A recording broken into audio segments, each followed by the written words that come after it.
Hi, I'm Peter Rao. And I'm Mike Doran. Welcome back to Counterbalance. Peter, we are rebranding our podcast. Wow. Did you know that? What a seminal episode this is. This is the moment of change. What, Mike, do you mean by this rebranding? I'm glad you asked. We are going to give this podcast a little bit more of a theme. A bit more direction. Because the two of us together in a conversation, you will recall, we decided that we were a little bit rudderless. We had a concept when we first started, but we kind of floated away from that. Well, that and Joe Rogan's producer calling us and saying, your numbers are beginning to inch up towards our levels, and so... Inch?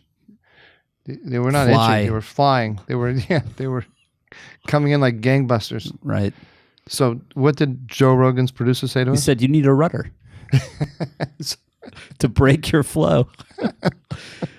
No, we need what we're going to talk about is what we think we represent. We haven't been explicit about that because we in foreign policy today there are a lot of different streams out there, and we I think represent what I would call realism. We don't call it, I don't call it realism because there is a school of thought in foreign policy called realism that I strongly disagree with. But we're as opposed to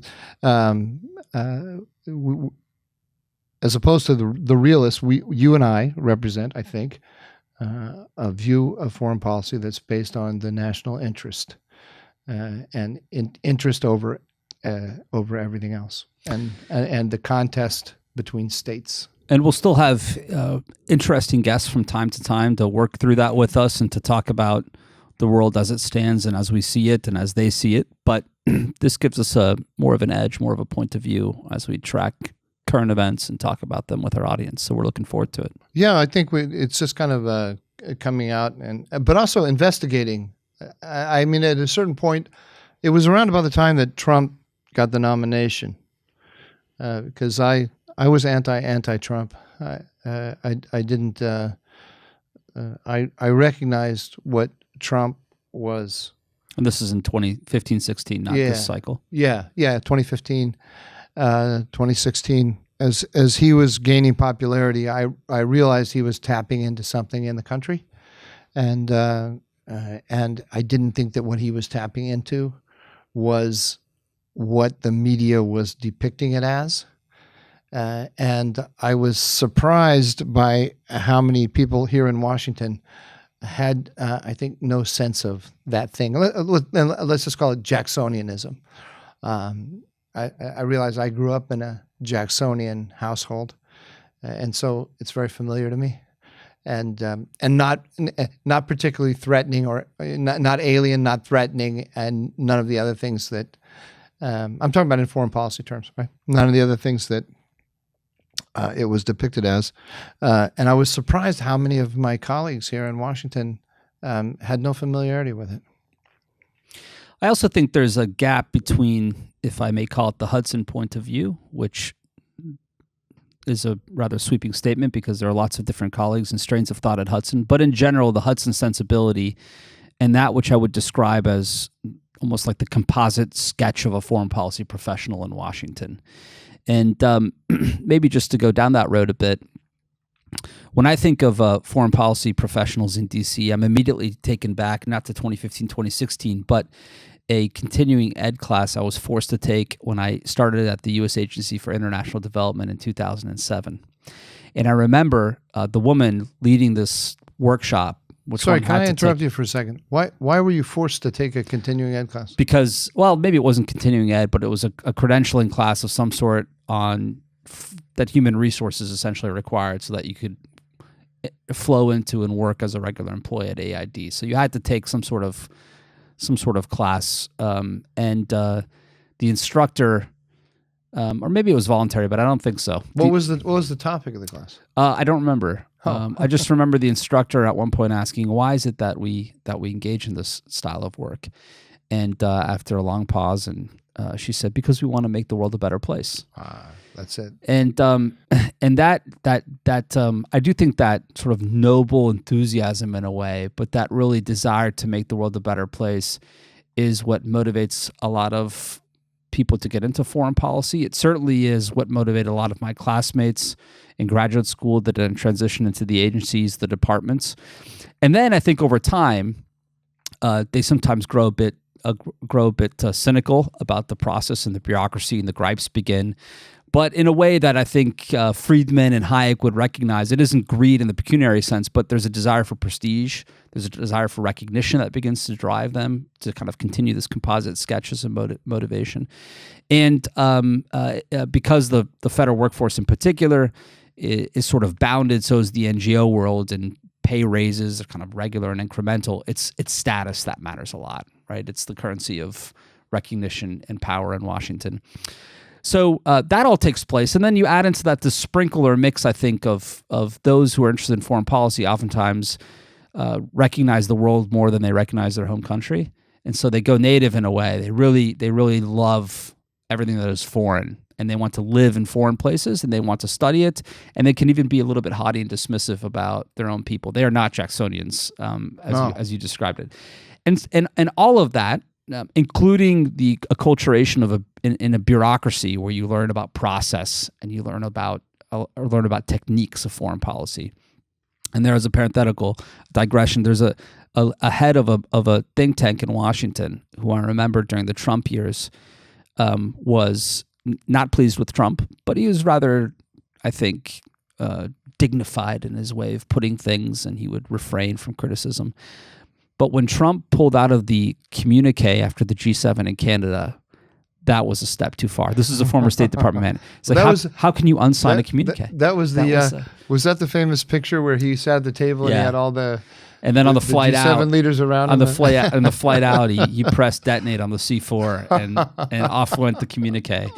So that was what put him over the edge. And so I think when you combine all of those kind of elements, somebody who believes in making the world a better place, who believes in process, who's really interested in all things foreign and less so domestic, and so pursues that, you end up with people who are always looking for modes of cooperation, agreement. They believe in institutions. They believe in trying to forge paths forward, and that is not how the foreign policy professionals of our adversaries think. And they believe in a values-based foreign policy. When they see arm wrestlers and their hands are locked together, they think it's two hands almost in a handshake. Whereas when I look at arm wrestlers, I see two exerting maximum force, and it just happens to be in stasis at that moment or in stalemate. And did you just make that up? I did. Isn't that a this great moment? little No, description? did you? I've never heard that before, but it sounds good, right? Yeah. It was but a little cheesy, but because I thought it was, But it's true. It sounded like. How many times have you heard someone say that in Chinese the word for crisis and opportunity are the same thing? I don't even know if that's true, but you've heard it a million times. It sounded like something I heard a million times, but I realized I'd never heard it before. Well, in China they play Go.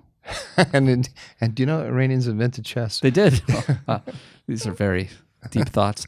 But I think all of that leads to sort of foreign policy making as we understand it, but it makes, I think, our country vulnerable or susceptible to the sort of brash, bare-knuckled, street-brawling approach that a lot of our adversaries take. And I think part of the rationale for this soft relaunch, rebrand of ours is I think we see power as an underlying driver of world affairs. We recognize our adversaries for contest between states. For what it is. And that makes for a big difference in both how we're processing events and how we believe we should move out and how we interpret outcomes. Exactly. Yeah, that's exactly what the way I see it. And the other thing I realize, I'm actually not schooled in foreign policy. I never took a class in international relations. And I've been doing foreign policy in one form or another for at least 20 years, but longer than that. But I never got schooled in it. So I recognize two things. One is that I don't know the roots of my own thinking about foreign policy. I mean, I don't know it well. And number two, it is a school. We represent We represent. Well, you know what that means, Mike. What? You hereby have christened the Doran School of Foreign Policy Thought. No. I'm saying that it's a school that exists outside of me. So But if you don't know its name, we're gonna. Oh, okay. We can call it the Doran School. But what I want to do here after we rebrand is I want to bring in people to talk to us who have really studied this and can help us understand who we are exactly. How historically have scholars and intellectuals understood this school of thought? What have they called it? I think of it as Kissingerian. I mean, I love Henry Kissinger. I'm an unabashed fan of Kissinger because his analyses are historically informed, and he's focused on the contest between states. And it's very clear. It's very clear, and I do not think that is immoral. Right. Having a values-based foreign policy, I think, ultimately leads to bad policy, which leads to bad outcomes, which leads to a lot of people dead. Right. Yeah, intentions aren't enough. Yeah, good intentions are not at all. The only valid test of a policy is its outcome. I have no doubt that the Iran nuclear deal sprung from good intentions from the hearts of its architects, but the result has been blood in the streets of Exactly. Yeah, that's exactly. To me, that's if I look at the Middle East of the United States, Middle East policy of the United States from 9/11 on, we have a number of moral panics where we suddenly decide we're appalled by something that's going on or that we did in the past, and we work to reverse it on the basis of moral arguments, and it produces a worse outcome. Yeah, just think off the top of my head, Hosni Mubarak. We woke up one day. There were protests in the streets of Cairo, and we were shocked to find out that we were supporting a dictator in Egypt, and we decided that Egypt should be a democracy, and we withheld we played a big role in toppling Mubarak because we signaled to the Egyptian military that this was no longer tolerable, and as a result, we got end of Mubarak and what Morsi. Then we got a Muslim Brotherhood. We got a Muslim Brotherhood government in Egypt, and then we woke up one day and realized, my Lord, there's a Muslim Brotherhood government in Egypt, and we got rid of that. And now we have, what's the shortest route from dictatorship to dictatorship in Egypt? Or what's the longest route? Yeah, through American foreign policy. So, yeah, we're back to square one. Back to square one. Yeah. So, but what shocks me when I watch this is there's no learning process. There's no sort of collective brain in Washington that says, oh, actually, maybe we shouldn't have these moral shocks. We had the moral shock about Mohammed bin Salman. We've had a ton of them, and it doesn't lead to the development of enduring principles by which we can pursue our clear definition of what our national interest is in the Middle East or anywhere else in the world. Well, since we're in the Middle East, maybe the most recent example that you've written on and talked about quite a bit, I think publicly as well, is the U.S. facilitating this offshore agreement between Israel and Lebanon. Yeah. This too seems to be disconnected from the American interest and a form of almost activism as foreign policy. Is that right? I think that was more nefarious because you're talking about the maritime border agreement that was the Biden administration working with Iran to tampen down what they would say de-escalate, depressurize the Hezbollah-Israel relationship, and working with Iran, meaning restraining our ally Israel in order to get a deal with Hezbollah, a deal that would not hold. And the administration did not admit that it was doing this, and it had. In the Lapid government in Jerusalem, it had an Israeli partner that was absolutely delighted to go along with this. The job of our allies in situations like that is to stand up and say, "Hey, you are selling us down the river to the Iranians." But Lapid was so eager I'm not sure. First of all, I'm not sure Lapida understood the Iranian dimension. It's the Americans don't explain to when the Americans restrain their allies, as the United States is doing with Israel today. The United States is restraining the Netanyahu government in Gaza, while working to cut a deal with Iran on a regional order. It doesn't explain to the American public or to its ally that some of the pressure it's putting on the ally is in order to fulfill this, realize this vision of regional order based on cooperation with Iran. It always restrains allies on the basis of highly moral justifications, such as humanitarian concerns in Gaza. Remember, there were all the humanitarian concerns in Yemen, which made us restrain Mohammed bin Salman. In the maritime border agreement, we were very concerned about the economic vitality of Lebanon, and we have to try to help the Lebanese with investment. Why do we have to do that? Anyway, that's not the real goal. The real goal is they have a vision of regional order that they're pursuing. All roads lead to Rome in the Middle East. All roads lead to Tehran, where they invented chess. That's right. One other thing that struck me in recent years, I've spent a lot more time working on war games and simulations, especially a simulation that we run here at Hudson in the summer with Hudson's political studies program. And one thing that you have to impress upon students, undergraduate, graduate alike, is that not all countries or gamers or players are equal. So you set up a game in which there are national teams, for example, and invariably the Americans hang back too much and don't organize the coalition, assign missions and roles, really act as the cornerstone ally. And in a way, I think that's, I don't mean to be disparaging comparing them to students or undergraduate or graduate students, but I think that sometimes is an affliction that hits our national security elite as well. I remember in the lead up to the JCPOA, just since we're on the Middle East, one of the arguments that its supporters were making is that the U.S. no longer has the economic heft to be able to maintain a sanctions regime against Iran. As soon as they cut the JCPOA deal, John Kerry had to travel around the world to try to drum up investment, only because the threat of Republicans pulling out of the deal deterred a lot of economic relations between the Europeans and the Iranians. So which is it? Is the dollar too weak or too strong or for a deal? And I think that same attitude that we essentially are in relationships of equals with everyone else is a problem, because really the U.S. is more powerful than most, if not all, countries in the world. And sometimes if you use that power, you're able to accomplish more of your national security objectives rather than allowing your opponents and your adversaries, like Putin, for example, to establish facts on the ground. And then he negotiates not over those facts he's established, but everything else. And we accept that in fallback positions and immediately move into diplomatic formats to say, well, this is now already a reality. Assad is essentially victorious. So we have to accept that, and then we move on to negotiate over the crumbs that are left on the floor.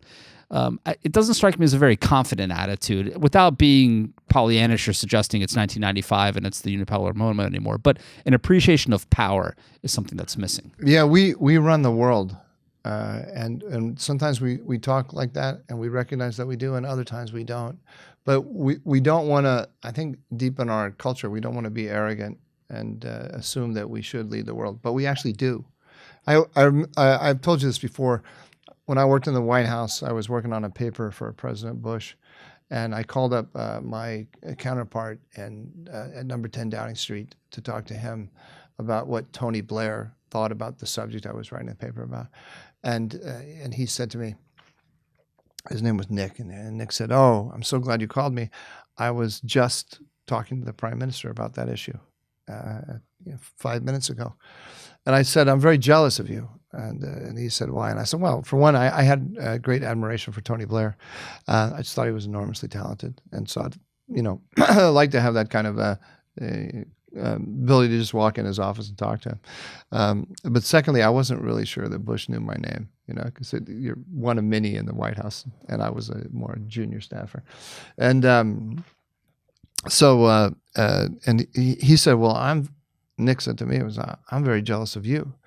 And I said, "Why?" And he said, "Because this paper you're working on." I said, "Yeah." He said, "When you get to the part that says next steps?" I said, "Yes." He said, "Well, when I'm working on a paper like that for the Prime Minister and I get to the next steps portion, it invariably begins. When next you talk to President Bush, tell him X, Y, Z. Because the United States was the action arm of the coalition. We were interested in hearing their views on things, particularly at that time with Bush and with Blair. The relationship with Blair was very important because it gave the American public the sense that we were not acting. Right.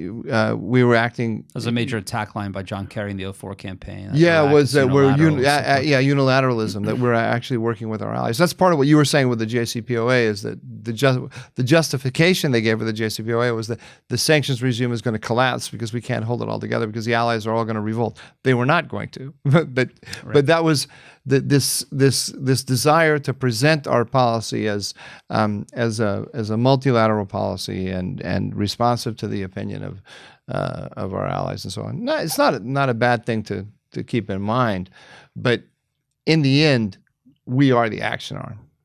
Yeah, and that's how alliances work. Quite frankly, they have to have a rallying actor. I was talking to an official who, in the mid 1990s, was a senior player or preparing the memo or some sort of role in one of the big NATO summits that the Clinton administration, and one of its first NATO summits, attended. In the Clinton administration, here's young Bill Clinton, much like John F. Kennedy, bringing in the young, the best, and the brightest. Remember, he came from a different part of the Democratic Party than the Carter team did, and so that meant there really wasn't a lot of experience on the national security side because the Carter people, they thought they'd be back in 4 years. They weren't. They were essentially out. So they had this beautiful idea. Let's go to the summit, and we'll say, well, we don't want to put anything on the table. Why don't you guys tell us what the key priorities are? And so they showed up at the summit and they offered this, and the whole place lost its mind. Like, what do you mean you don't know what the priorities are? What do you mean you don't have the lessons going forward? And it might have been a ministerial. It might be slightly missing the story, but the point is the U.S. has to set the agenda, and that's what we do. It's so important to understand this. This is you may recall when we had Ezra Cohen on a while back. There was this whole argument about Qatar, and because he was more hostile to Qatar than I am. From my point of view, there are lots of things that our allies are doing in the Middle East that they will not do if we have the right policy.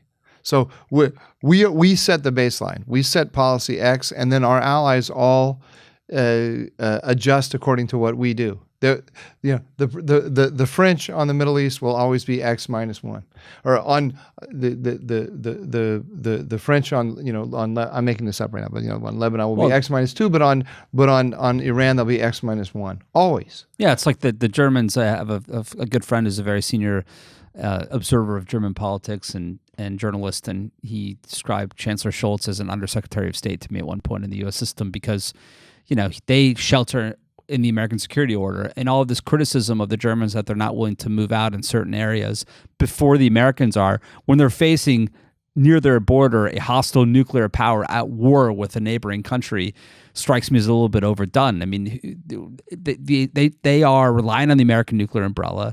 They're operating within the American system. If the White House moves, then you can put pressure on Berlin to move alongside it or to support it, but to take unilateral steps ahead of us is probably a bridge too far. But anyway, these are some of the topics we want to explore, right? With, or at least worldview we want to tease out with. Yeah, and understand where, and it's very timely now because the